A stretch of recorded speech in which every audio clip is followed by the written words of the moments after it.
Judiciary Committee will come back to order as we begin the hearing for House Bill 24-1071. As we get started on this hearing, I'd like to remind people, members of the public who are here to join us today, that it is at the discretion of the chair whether or not to allow photography, filming, or video.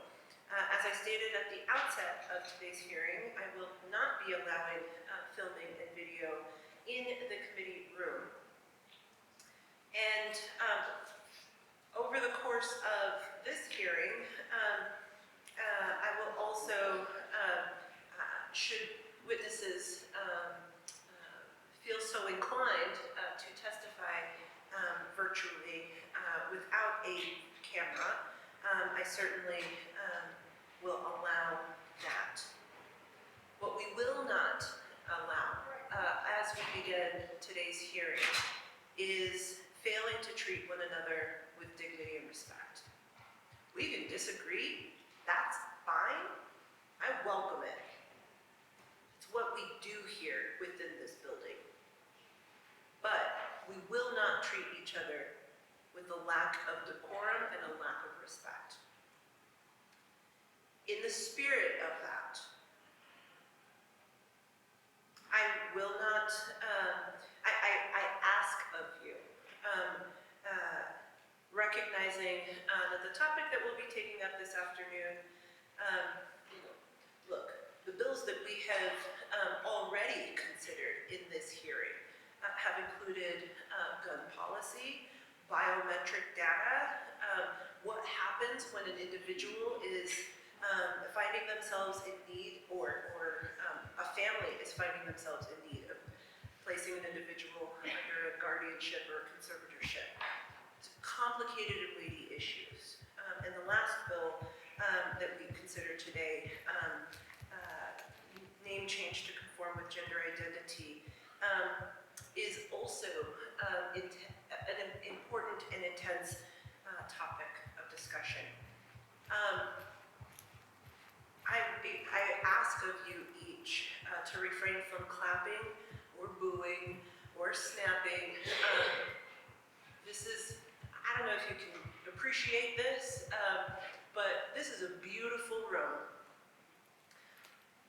recently renovated, but the acoustics in this room, not great. And so in order for us to actually hear one another and to listen to one another, I ask that you refrain from that and help us preserve that sense of decorum so that we actually can proceed with the witness portion of this hearing. I'd like to begin also by thanking our sergeants who help to ensure that everyone can share their perspective, whether they are in support of or in opposition to this policy that we'll be hearing testimony on today. In the event that there is a breach of that decorum, I will ask the sergeants to remove you. Okay? So can we all agree to just treat each other with a little bit of decorum and dignity and respect here today? Yes. With that, I'd like to proceed forward. Again, I have asked that there be no filming or videography or videos, filming, videos, or photos taken during the pendency of this hearing. With that, I will welcome our first panel up.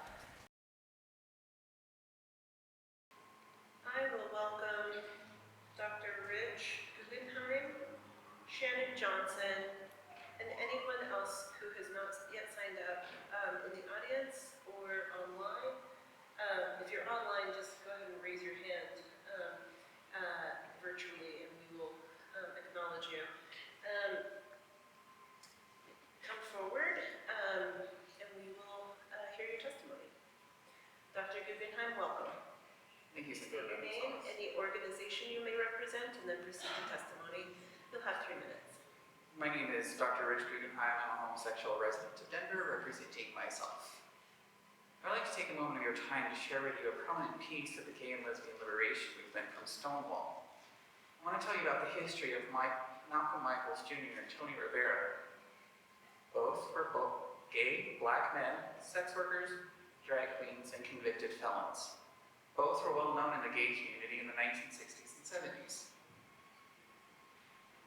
Malcolm may be more familiar to you by his drag name, Marsha P. Johnson.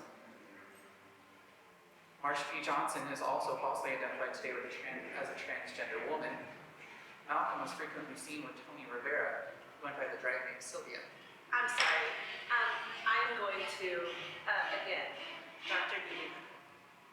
Dr. Guggenheim, I did ask at the onset of this hearing that we refrain from designating or misgendering people. I welcome you to proceed forward with the rest of your comments, should you wish to continue.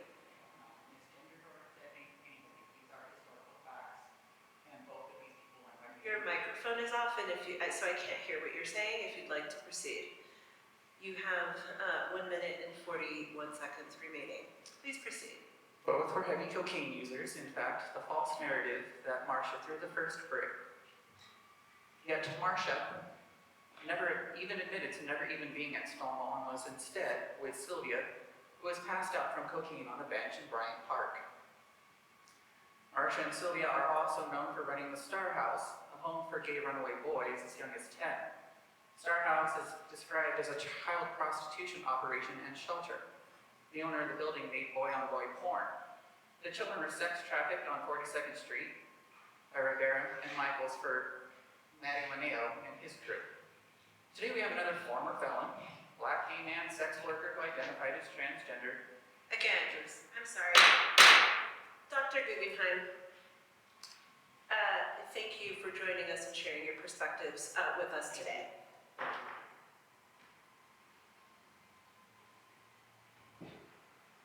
That concludes the opposition.